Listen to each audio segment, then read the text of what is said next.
Welcome to kathysright.com. I'm Kathy, your host, and I'm here to talk about the American conversation. All over America, there's a conversation that needs to be had, and I'm here to help you with that. I talk about politics, faith, and art, and people, and the human experience of what we're all going through. Well, not all of us. Nancy's not going through anything. She's having fun with her ice cream. But we, the rest of us, are struggling. Some more than others. People who invested their entire life savings to start a restaurant, their own business, got shut down this last year. Many of them had to close their doors forever. Family restaurants that have been open for 30, 40 years are now closing their doors for the first time because of the Chinese virus. Now, we know that this virus came from China, from a Wuhan lab, and so that means it was concocted. It was not a naturally fused together virus. It was something that was put together intentionally for a purpose. So when you create something in a lab setting for a purpose, why would anybody create a virus? They would create a virus to be used as a biological weapon.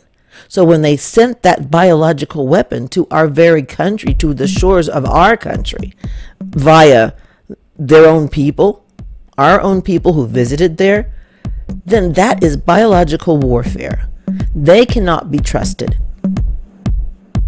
I'm not really sure about how you put together a virus. I'm not going to tell you that I'm a scientist of any kind. But common sense pretty much can explain this particular episode in our history. And I'm pretty pissed about it, actually. I think we could do better, and I think we've treated them better than they're treating us. They don't treat their own people very well. They have concentration camps. They have a racist situation where at one point they kicked all the black people out of hotels and out of apartments onto the streets for merely being black people. But yet we've got NBA coaches and players singing the praises of China. China. Singing the praises of people who want our children to die. Because their children die. Millions of them probably die a year with their abortion. I heard they softened the one baby law. Good for them. But they killed millions. There's no count. So when they sent this disease to our shores and we didn't respond forcefully, which I think we should have right away, although we couldn't really get away with that because, you know, we had too many liberals saying, oh boy, you're just being racist. You're being racist against Asians. Nobody is racist against Asians. Nobody that I know. Nobody that I know. And if they are, they're not my friend. No, we don't like communism, especially when they try to force it on anyone. The Chinese people are at the mercy of their government. They have no choices. You know, we get to pick where we're going to go eat, pick what kind of career we want to have. They don't have that. Not so much. Not in China. And guess what? That's what the Democrats want for us. They want us to be communist. Make no mistake, they've sugarcoated it. They've called it democratic socialism. Democratic socialism? Is there such a thing? It's just a hop, skip, and a jump from actual communism.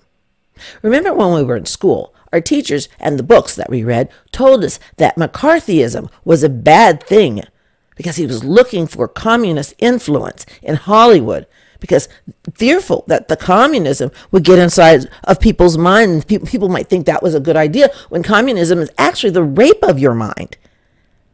It's actually the rape, a force of will against what you need to do for your life, liberty, and pursuit of happiness.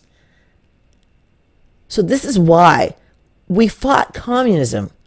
But it's eeped into the church. It has eeped into our psyches, not so much mine, but definitely in the textbooks that our schools are putting our kids in. And it's really, really terribly sad. Now, I might not be on Facebook or YouTube much longer. I'm just going to be on there until they decide to kick me out, because I'm not going to acquiesce to their demands of people not speaking on fraud in this election. Well, we all know that's what happened. All sorts of fraud. That's the MO of the Democratic Party.